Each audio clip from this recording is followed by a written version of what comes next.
A wave of racist text messages are making rounds across the country, and unfortunately, it did not skip over Minnesota.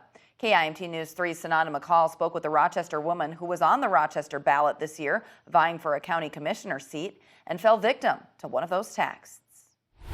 These three papers here are just several examples of racist text messages received by Black Americans across the country, and one of those recipients lives right here in Rochester. She loves to take my phone when I'm asleep, right? In the morning that followed the election.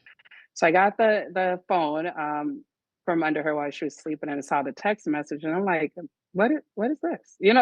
Like, what? And then my first thought went to, I'm glad she's only 6 and couldn't fully read and comprehend what was in that text message. A well-connected community member, Tawonda Burks, received this message from an unknown number, stating she had been selected to pick cotton at the nearest plantation to be ready at 12 p.m. sharp and assigned her to a plantation group. My second thought was, I wish somebody would pull up to my house. It's an apparent issue that has been experienced by several Black Americans across the country, including Minnesota, with similar language indicating they have been selected, followed by instructions. The only thing that, bothered me is to know that other children receive this same text message. My 11-year-old daughter, she saw, the incidents all across TikTok and stuff like that, and questions like, what exactly is a plantation? Burks posted the message to Facebook and forwarded it over to the Rochester branch of the NAACP, who then shared a series of messages that others had gotten here locally. The branch shared in a Facebook post in part, quote,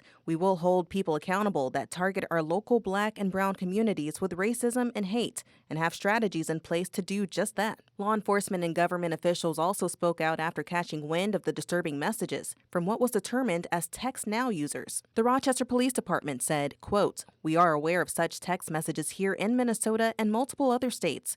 No legitimate threats have been identified. It is extremely disappointing acts of racism and prejudice are impacting our community." And Minnesota Attorney General Keith Ellison denounced the texts, saying they were disturbing and encouraged any Minnesotan who received these messages to report them to the FBI. Burke says while she isn't shaken, this opens up conversations about the condition of communities and modern-day slavery. The housing gaps, right?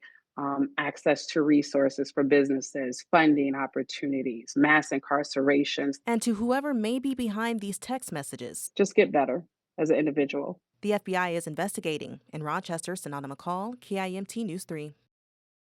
Text Now, which offers free phone numbers, says it, quote, "learned that one or more of our accounts may have been used to send text messages in violation of our terms of service," end quote, adding it shut down the accounts as soon as it became aware.